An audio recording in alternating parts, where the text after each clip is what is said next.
करते हुए मैं बस एक दो सवाल जो बहुत अहम है और आपका सुनना बहुत ज़रूरी है, क्योंकि हम बहुत सारी चीज़ों को बस हेडिंग से जानते हैं, उसके अंदर चीज़ें क्या होती है हम नहीं जान पाते।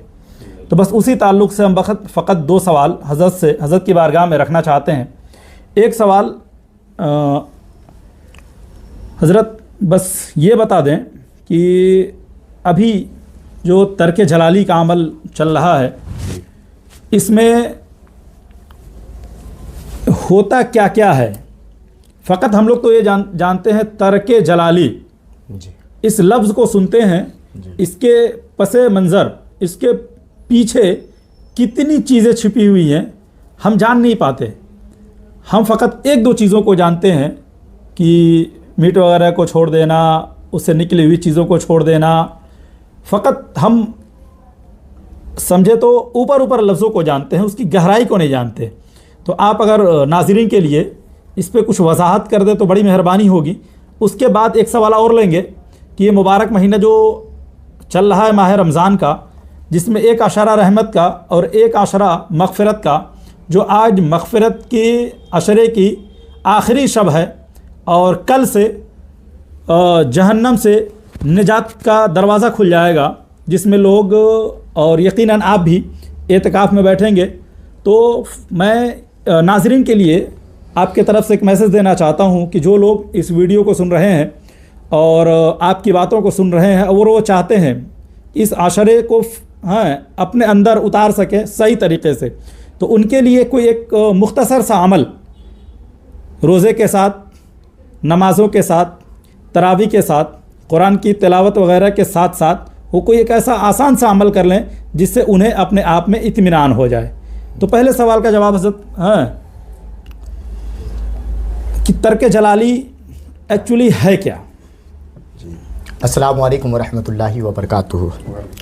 जी हाँ नाज़रीन कराम, आप अपने माथे के निगाहों से देख रहे हैं कि मेरे दोनों जानिब एक तरफ हज़रत अल्लामा मौलाना मुफ्ती अहमद अली मसूदी साहब हैं, तो दूसरी तरफ जो सवाल कर रहे हैं हज़रत अल्लामा मौलाना मुफ्ती फ़ैसल रज़ा अमजदी भी हैं, जो हाफिज़ और कारी भी हैं माशाअल्लाह।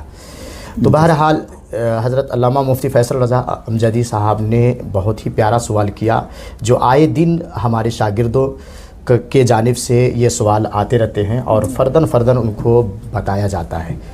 तो ये एक मुकम्मल वीडियो इसलिए बनाए जा रहे हैं ताकि क्या है, तर्क जलाली के ताल्लुक़ से जो भी और जब भी ज़हर के पस मंज़र में सवालात उभरेंगे तो ये वीडियो उनके लिए काफ़ी हो जाएगा। बेशक बेशक। तो बहरहाल हज़रत अल्लामा मुफ्ती फ़ैसल रज़ा अमजदी साहब, तर्क जलाली के ताल्लुक़ से आपने जो सवाल किया, तो ये उम्मत मुस्लिमा के लिए और ख़ास तौर पर शागिर्दों के लिए जिनको अपने ज़ुबान में तासीर पैदा करने का मकसद हो और बिल्कुल अमलियात सीखने का मकसद हो, उनके लिए बहरहाल तर्क जलाली एक बड़ा सुतून है और बिना तर्क जलाली का अमल मुकम्मल नहीं हो पाएगा। तो तर्क जलाली एक बड़ा वसी और अरीज़ अल्फाज है। इसमें आप एक समंदर कह लिया जाए, जितना इसमें आप परहेज़ मुमकिन हो, इसमें सौम सलात की सबसे पहले पाबंदी ज़रूरी है, यानी नमाज का, और उसके बाद रमज़ान मुबारक का रोज़ा हो, या अगर आप बीच में भी अमल कर रहे हैं तो उसमें भी बुज़ुर्गान दीन के मुताबिक तर्क जलाली जो है उसमें रूल्स में कायदे में आता है कि सौम सलात का पाबंद होना ज़रूरी है। नंबर 2, शरीयत मुतहरा पर सख्ती के साथ अमल करना ज़रूरी है। नंबर 3, फ़िस्क़ व फ़ुजूर यानी हर किस्म के गुनाहों से इज्तनाब करना, गुनाहों से नफ़रत करना, गुनाहों से दूर होना भी ज़रूरी है। नंबर 4, गोश्त, मच्छी, मछली, अंडा, लहसुन, प्याज, दूध, दही, मक्खन, मलाई और इन तमाम अशिया से बनी हुई तमाम चीज़ों का बाइकाट करना होगा। यानी कि गोश्त, मच्छी, अंडा, लहसुन, प्याज या प्याज से बनी हुई कोई भी चीज़ मार्केट में हो, या फिर आप खुद से भी बना नहीं सकते हैं आप, और अगर नमक तक के बाज बुजुर्गान दीन ने नमक तक के, क्योंकि नमक में भी एक केमिकल है किस्म की, जी जी, तो नमक तक के भी मना किया गया है। यही वजह है कि हमारा आज से कई साल पहले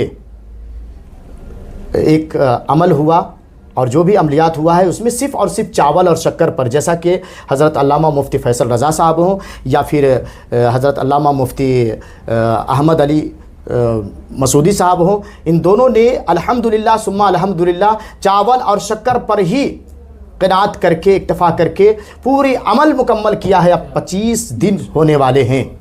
तो बहरहाल तो सौम सलात की पाबंदी करते हुए, फ़िस्क़ व फ़ुजूर से नफ़रत करते हुए, दूर होते हुए, शरीयत मुतहरा पे सख्ती के साथ अमल करते हुए आपको जानकर हैरानी होगी कि आपको तर्क जलाली में अगर आप हैं या तर्क जलाली पर अमल करना चाहते हैं तो मक्खी को भी आप मार नहीं सकते हैं, चींटियों को भी नहीं आप मार सकते हैं, तकलीफ नहीं पहुंचा। यहाँ तक कि अगर कीड़े मकोड़े अगर आपके रास्ते से गुजर गए तो जाने हो या अनजाने हो किसी तरह से भी आप मसल नहीं सकते, कुचल नहीं सकते हैं आप, आपका अमल ज़ाया होने का खदशा है। यहाँ तक कि आपको हैरानी होगी कि मच्छर कितने काट रहे होंगे आपके दौरान अमल, यकीन है मच्छर काट रहे होंगे, मच्छर आ रहे होंगे, लेकिन यकीन माने कि दौरान अमल अगर आप तर्क जलाली वाला अमल कर रहे हैं तो मच्छर अगर आपके जिस्म पर काटने भी लगे तो प्यार से भगाना है, प्यार से उसको अलग करना है। मक्खी अगर बैठ जाए तो मक्खी को भी जाने अनजाने आपको मारना नहीं है। इसी तरह से चींटी वगैरह या कोई भी कीड़े मकोड़े हों, यानी कोई भी जानदार अल्लाह की किसी भी किस्म की मखलूक हो, चाहे कीड़े हो या मकोड़े हो, दरिंदे हो, परिंदे हो, चरिंदे हो, चाहे वो जहरीले जानवर क्यों ना हो, किसी को भी नुकसान नहीं पहुंचाता। और यही सूफीज़म है, असल तसव्वुफ यही है कि हमारी ज़ात से किसी को तकलीफ नहीं पहुंचना। तो बहरहाल यहां तक के गुस्सा, गैज़ो गज़ब, हमारे गुस्से से किसी को तकलीफ पहुंचने वाली है तो गुस्से से भी दूर होना है, ज़ुबान से इज़्ज़त नहीं पहुंचाना है, नज़रों से भी इज़्ज़त तकलीफ़ किसी को नहीं पहुंचाना है। यह है तर्क जलाली। तो नाज़रीन कराम, आप समझ चुके होंगे कि तर्क जलाली बहुत वसी है। तर्क जलाली में क्या क्या चीज़ें आ गई। सबसे पहले खाने पीने के जो मामलात हैं वो देखा जाता है कि खाने पीने में क्या क्या है। तो आप देख लीजिए कि ये तमाम चीज़ों को अगर आप निकाल देते हैं अपनी ज़िंदगी से तो क्या बच जाता है? गोश्त, मच्छी, अंडा, लहसुन, प्याज, नमक, तेल। हाँ, बाज बुजुर्गान दीन ने तेल के लिए कहा है कि अगर आप अपनी नज़रों के सामने तेल निकलवाते हैं तो वो कुछ हद तक बहुत सख्त ज़रूरत के मौके पर उसको इस्तेमाल कर सकते हैं, लेकिन नमक कतई तौर पर नहीं। तो अब बताइए कि ये तमाम चीज़ें अगर निकाल दी जाए तो क्या बच जाता। इसलिए मेरे उस्ताद क़िबला ये फरमाते थे कि कुछ भी नहीं, सिर्फ और सिर्फ चावल और शक्कर पर ज़िंदगी गुजारो, अमल मुकम्मल करो। और यही तरीक़ा मेरा भी रहा है कि हम अपने जितने भी शागिर्द यहाँ पे आए, अल्हम्दुलिल्लाह मैंने इसी तर्ज पर लोगों को अमल कराया और अल्हम्दुलिल्लाह आए दिन उलमाए कराम, पीराने उज़्ज़ाम, सादाते कराम, मशाइख़े अज़्ज़ाम आते हैं और इसी तर्ज पर अमल करते हैं। अल्हम्दुलिल्लाह बहुतों को कामयाबी मिली भी है। और अल्हम्दुलिल्लाह हज़रत अल्लामा मुफ्ती फ़ैसल साहब और हज़रत अल्लामा मुफ्ती अहमद अली मसूदी साहब एक बड़े अमल को यकबारगी किया है। ये एक बड़ी हिम्मत की बात है कि बताइए कि पहला दिन इनको 9-10 बजे रात से लेकर के दिन का 11 बज गया था। मुफ्ती साहब को 8 बज गए थे और इनको 11 बज गए थे। अब बताइए कि यहाँ पे इंसान पसे पस्त हो जाता है, हिम्मत तोड़ देता है। एक ही नशिस्त में हाजत बशरिया के अलावा बीच में ना आपको खाना है, हाँ पानी पी सकते हैं, खाना नहीं खा सकते हैं, किसी से कलाम नहीं कर सकते हैं, सो नहीं सकते हैं, और इसके अलावा आप किसी से कलाम कतई तौर पर नहीं कर सकते हैं। तो इनको 9-10 बजे से लेकर के दिन का 11 बज गया था। अब बताइए कि आज के दौर में किससे ये अमल, इतना हार्ड अमल हो सकता है, वो भी रमज़ान मुबारक के महीने में। एक तरफ लोग हर किस्म की चीज़ें खा रहे हैं इफ्तार और सहरी के मौके पर। तो बहरहाल नाज़रीन कराम, तर्क जलाली ये एक बेहतरीन तर्क जलाली, ये ऐसा अमल है कि इससे इंसान के अंदर खशियत पैदा होती है और इसके अंदर एक दिल की सफाई होती है और अपने अंदर जो है एक ऐसा रूहानी ताकत और पावर हासिल हो जाता है कि जैसे कुछ लोग कहते हैं कि बिस्मिल्लाह रहमान रहीम। बाज़ लोग जो है पहले के लोग बिस्मिल्लाह पढ़ देते थे तो शिफा मिल जाती है।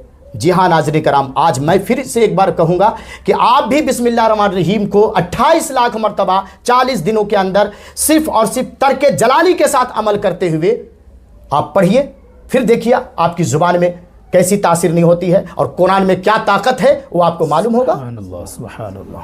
बहरहाल तर्क जलाली के साथ अमल करने से आसमान और ज़मीन का फ़र्क है, उससे बहुत बड़ा फ़ायदा होता है। और तर्क जमाली के साथ अगर आप अमल करते हैं, तर्क जमाली का एक मौजू अलग है, इंशाअल्लाह किसी मौके पर किया जाएगा, लेकिन तर्क जलाली को आप जहन में रखें कि तर्क जलाली है क्या।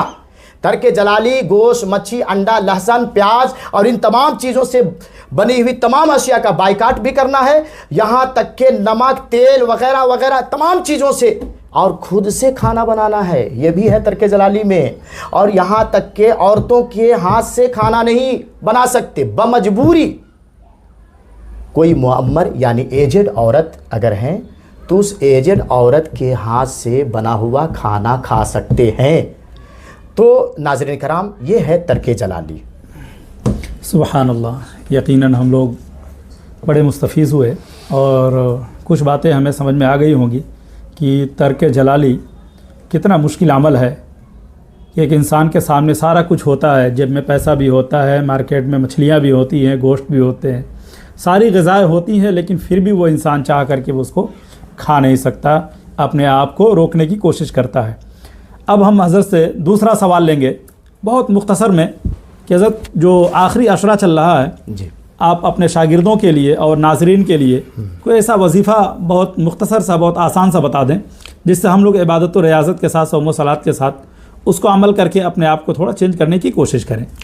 जी हाँ, मुफ्ती साहब ने बहुत अच्छा सवाल किया। नाज़रीन कराम, एक आम लोगों के लिए अमल बताया जा रहा है और एक ख़ास लोगों के लिए जो शागिर्द लोग हैं, जो उलमा हैं, जो इस आखिरी आशरे में कुछ करना चाहते हैं, उनके लिए भी अमल, और जो आम लोग हैं जो गैर आलिम हो या फिर थोड़े बहुत कम पढ़े लिखे हैं या तो फिर आलिम नहीं है या फिर वो अपने ज़रूरत के हद तक कुछ अमल करना चाहते हैं और कुछ घर के मुश्किलात से दूर होना चाहते हैं, तो उसके लिए उनके लिए भी ये एक बेहतरीन अमल है। सूरह क़दर को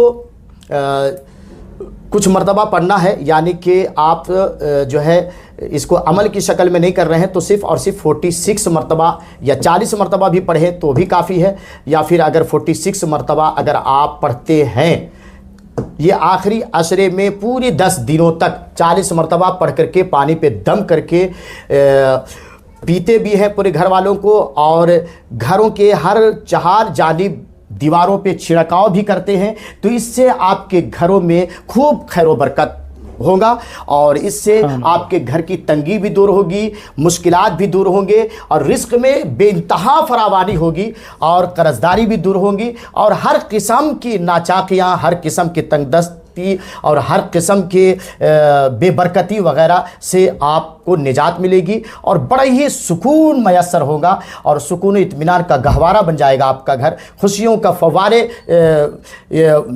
हो जाएंगे, निकलने लगेंगे, और बल्कि यहाँ तक मैं कहूँगा कि रिस्क में तो बड़ी तेज़ी के साथ, बड़ी बरकत रफ्तारी के साथ इजाफा होगा और खूब खैर बरकत होगा। तो ये रहा आम लोगों के लिए। अब शागिर्दों के लिए मैं एक बेहतरीन अमल लेकर के उनके सामने हाजिर हुआ हूँ कि एक है 7 दिनों का अमल और एक है पूरे 10 दिनों का अमल।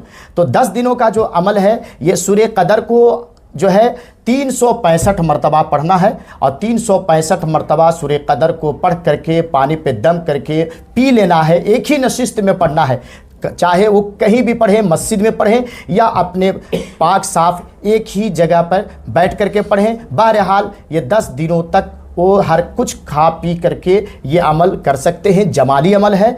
और उसके बाद फिर रमज़ान के बाद अमल तकमील होने के बाद वो किसी को भी 40 मरतबा पढ़ करके पानी पे दम करके वो घरों में छिड़काव करने के लिए दे दे तो इंशाअल्लाह उस घर से बेबरकती दूर हो जाएगी और उस घर में भी खूब खैर बरकत होगा। और दूसरा अमल एक 7 दिनों का है, जो वैज़ा बतस्तुम जब्बारीन, वैज़ा बतस्तुम जब्बारीन, इसको भी 365 मरतबा हर रोज़ ऐशा की नमाज के बाद पढ़ना है और 7 दिनों में ये अमल मुकम्मल करना है। ये भी अमल जमाली है और इसको भी आप सब कुछ खाते पीते हुए ये अमल कर सकते हैं। इस अमल से आप सांप, बिच्छू, कीड़े मकोड़े और यहाँ तक के आप कुत्ते के काटे हुए जहर को भी आप बराह रास्त निकाल सकते हैं। भूत, शैतान, जिन जिन्नात या आसिफ ज़दा, जहर ज़दा, इन तमाम लोगों का भी आप इलाज कर सकते हैं।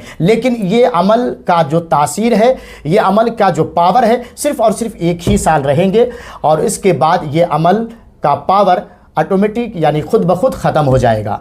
तो वैज़ा बतस्तुम जब्बारीन, वैज़ा बतस्तुम जब्बारीन 365 मरतबा 7 दिनों का अमल, चाहे आप कल से बैठ जाए या फिर उसके बाद आप 7 दिन रमज़ान के आखिरी अशरे में ही अमल करना है, याद रखें।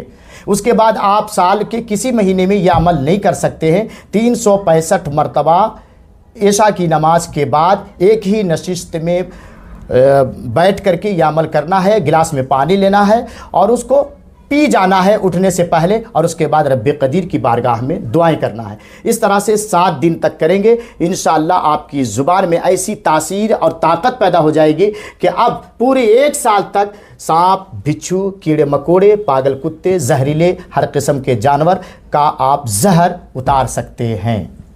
सुबहानल्लाह, माशाअल्लाह। जी दुआ कीजिए। दुआ कर लें। बिस्मिल्लाहिर्रहमानिर्रहीम। सल्लल्लाहु अला नबिय्यिल उम्मी व आलिहि सल्लल्लाहु तआला अलैहि वसल्लम। या अल्लाह या रहमान या रहीम, ए पाक परवरदिगार आलम, यकीनन तेरे फ़ज़ल से, तेरी अनायतों से हम सबों ने इस अमल में कदम रखा और यकीनन तेरे ही फ़ज़ल से अब तक हम लोग यहाँ तक पहुँचे हैं। जो चंद दिन बचे हुए हैं ए अल्लाह, उसको भी आसानी के साथ मुकम्मल फरमा दे। ए पाक परवरदिगार आलम, बिलखुसूस दुआ है हम सबों के लिए कि इस अमल के बाद हमारे ज़बान में वो तासीर पैदा फरमा दे कि जिस मकसद के तहत हम सब ये अमल कर रहे हैं, दोनों हज़रात, उसमें हम अपने मकसद में कामयाब हो सके। ए पाक परवरदिगार आलम, तो अर्हमुर राहिमीन है, तो यकीनन जानता है कि हम लोग ये अमल क्यों कर रहे हैं। इससे हमें दुनिया की कोई ख्वाहिश नहीं, दुनिया की कोई लालच नहीं है। यकीनन यह अमल इसलिए किया जा रहा है तो दिलों की कैफियत को जानता है। या अल्लाह, उसमें हम सबों को कामयाबी और कामरानी अता फरमा। बिलखुसूस दुआ है उस्ताज़ुल आमिलीन अश-शेख सूफ़ी तालिब साहब क़िबला के लिए, ए अल्लाह उनके उम्र में बरकत अता फरमा और इनके साये को तादिर हम पर कायम फरमा और इनसे फ़यूज़ व बरकत हासिल करने की तौफ़ीक़ अता फरमा। या अल्लाह, हम सबों के लिए आसानियाँ पैदा फरमा। आलम इस्लाम में मुसलमानों पर जहाँ जुल्म व ज़्यादती हो रही, ए अल्लाह उनके जान व माल, इज़्ज़त व आबरू की हिफाजत फरमा। तमाम मोमिनीन के ज़मीनी आसमानी आफ़तों बलिया से महफूज फरमा। ज़ालिमीन के जुल्म से, हासिदीन के हसद से और शारीरीन के शर से तमाम मोमिनीन के जान व माल की हिफाजत फरमा। या अल्लाह, हम सबों को ईमान के साथ दुनिया पर रख, ईमान पे ही खात्मा नसीब फरमा। जो मांगा उसे भी पूरा फरमा, जो ना मांग सका उसे भी पूरा फरमा। अऊज़ु बिल्लाहि मिनश शैतानिर रजीम। इन्नल्लाहा व मलाइकतहु युसल्लूना अलन नबी या अय्युहल्लज़ीना आमनू सल्लु अलैहि व सल्लिमू तस्लीमा। अल्लाहुम्मा सल्लि अला मुहम्मदिन व अला आलि मुहम्मदिन व बारिक व सल्लिम। सल्लु अलैहि सलातन व सलामन अलैका या सय्यदी या रसूलल्लाह सल्लल्लाहु तआला अलैहि व आलिहि व सल्लम। सुब्हान रब्बिका रब्बिल इज़्ज़ति अम्मा यसिफून व सलामुन अलल मुरसलीन।